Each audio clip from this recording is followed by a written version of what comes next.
For this egg, I wanted to talk to you a little bit about this small Rembrandt print that I bought when I was 24 years old.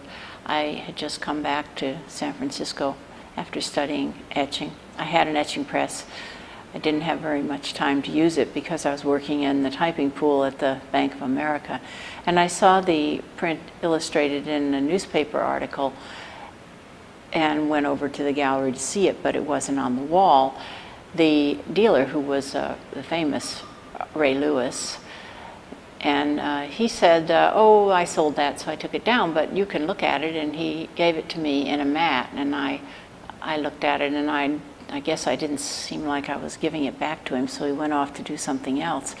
And the phone rang, and he came back and said, well, that was the man that bought it, and he doesn't want it, so you can have it. And I was surprised. I didn't think that was very likely. But then he went on and he said Rembrandt made this print when he was 24 years old.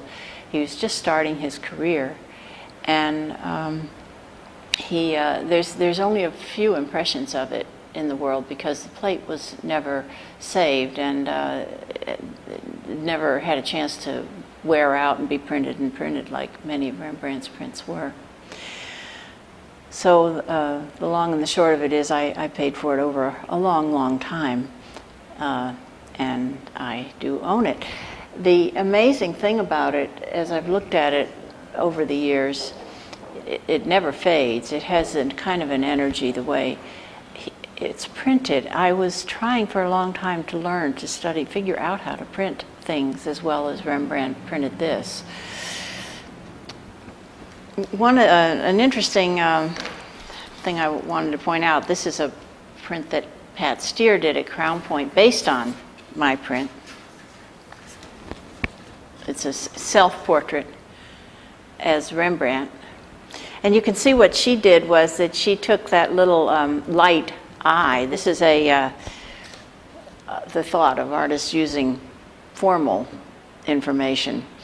But she took this light eye that Rembrandt made, which gives it a kind of dreamy look, and completely lightened it. Then I came across in a book an etching that Rembrandt did about 4 years later than the first one that I think is based on it. And he's taken the eye and made it really dark, and so it becomes fierce. He added a sword.